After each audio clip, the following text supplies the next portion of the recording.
Learning for me is entirely about behaviour change. Organisations are changing, the world is changing, the demographics are changing, who we trade with is changing.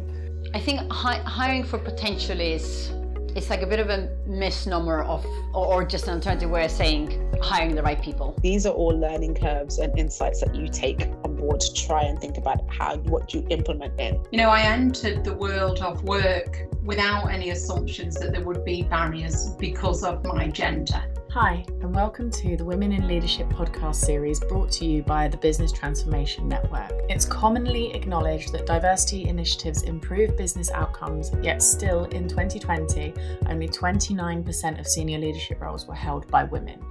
This series looks at women in leadership, the more personal aspects of their professional experience, what businesses need to recognise and do today to create a more diverse tomorrow, and much more.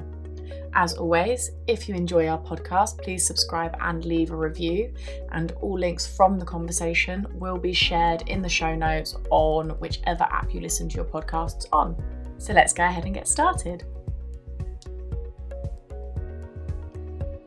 This episode is in partnership with CoachHub. CoachHub is the digital coaching platform and enables personalised coaching for employees of all career levels. CoachHub's vision is a personal coach for every employee, regardless of their career level. You can watch the full series at the btn.tv or coachhub.io. Let's go ahead and get started. Today with us we have Selina Millstam, VP and Head of Talent Management at Ericsson, who will be discussing accelerating women in leadership and the role coaching plays in learning and development. This interview was part of a video series in partnership with CoachHub. We hope you enjoy. Hi Selina, thanks so much for your time today. We're going to go straight in. So what learning and development initiatives have you experienced that are focused on the development of women? So I'm a big advocate of development for everybody. And in my experience working with development and working on developing women, I have found that the best opportunity for us to develop and thrive in corporate environment and in nonprofit is actually for us to do that together with men. That said, we know that inherently we have biases of our own, and our organizations are structured with a lot of biases, and society in general has biases. So we certainly want to create opportunities to help accelerate the promotion of women. And we have done that through informal mentorships and sponsorships, and also through development programs. And recently, in partnership with really using behavioral science, have looked at how to structure a program that we're calling Altitude to help support that development for women, to give them some additional confidence and actually concrete business skills to accelerate their career. You know, we were really clear in when we defined our philosophy around diversity and inclusion that we believe that diverse and inclusive organization will enable us to have people feel more engaged, be able to deliver greater impact, and ultimately create greater value for the company, for the shareholders. And so doing that together and doing that in partnership and having that ally mentality, you know, we're all in this. Any voice that isn't included and that we don't create that speak up environment to be heard is actually just detrimental to us as individuals, as teams, and as organizations. Oh, interesting. And so where do you think new ideas and creativity comes from for these type of programs? Well, I think first it's around having a clear understanding and belief of how you believe people develop. And I fundamentally believe that people develop by actually doing the work, applying new concepts and theories, and practicing with them, experimenting with them, and seeing what works and what doesn't work. And I think sometimes we see that women are less likely to take those risks. They take the path that is a little bit more sure and proven already. And I think what we want to do is really encourage them to do that. So giving them real projects, real assignments, and then supporting them with development, coaching throughout the journey of them actually doing the real work. We need to have these open, honest discussions. So we have biases. I am deeply biased, and I think about diversity and inclusion all the time. So I think what is important is that we aren't afraid to call out, and we're not afraid to sort of say, like, you know, not take it as this personal hit, like, oh, shoot, of course, my intention was good. I talk to my team a lot around assuming positive intention. I do that not blindly, though, right? One of the things I also talk about leadership is around trusting before they've earned the trust. Now, if they break the trust, then it's hard to gain it back. But I think if we're assuming positive intention, we're creating that space where we can talk about these biases that are inherent in our social. So they become invisible, they become difficult to see. We need to call them out if we are going to accelerate. And to be honest, we have to make actually some courageous fact-based decisions now if we're going to truly accelerate, because we've been talking about this topic for a long time. Like any other business decision, we just need to step up and make some courageous decisions. And that is when we'll see a change in representation of women, of minority groups, and of cognitive diversity that we need to have in organizations. Right. And what are the most important skills that you feel are necessary for women to be successful in business as leaders today? Well, actually, I believe that all leaders need a set of very similar characteristics to be successful. And I'd like to say the first one is to be authentic, authentically you, but with a little bit more skill. And that's where the development comes in, of course. But I mean, leaders who are flexible, who are able to pivot quickly, make decisions, but when new information comes in, that they're able to transition. I always want them to be demonstrating empathy and humanness. For me, in a world that is being more and more polarized, demonstrating ethical and responsible business practices is paramount for me. And that is combined actually with humanness and empathy.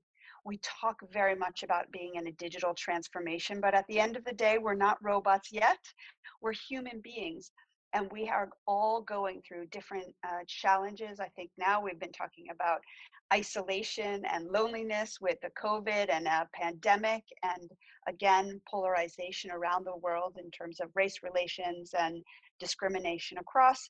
This is around us, bringing us together, and that is where humanness and empathy really comes as an important aspect of us being people to people, having meaningful conversations, whether it's with our colleagues, with our customers, or with those just that we're working with. We need to make sure that it's the meaningful conversations, and that is what leadership and what successful people are really doing.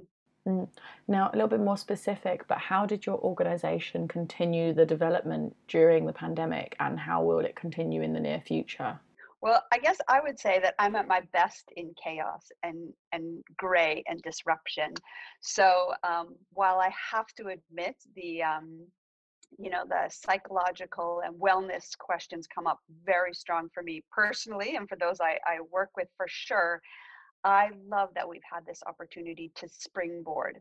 We've had the opportunity to springboard in our digital transformation. So challenging all those people who said, oh, you can't work remotely, you can't work home.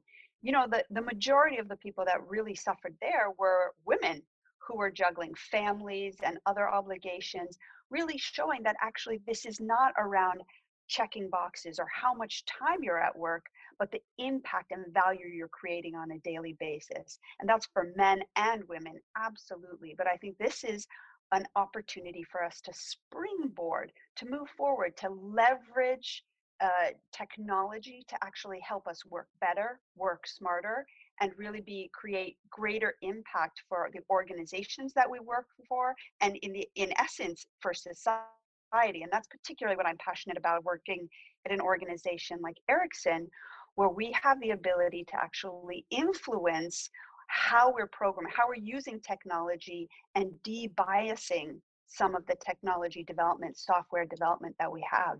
So we have huge opportunities to do some great work to create a more level playing field. And finally, how do you see the role of digital coaching evolving as part of the future of learning and development initiatives? Well, I see how the benefit. So we've been doing a culture transformation that we launched at the end of 2019, which we call Ericsson on the Move. And one of the cornerstones of that was around supporting our leaders to significantly improve their willingness and ability in 5 focus areas, because we have a belief that leaders are the driving force of organization and culture and individuals.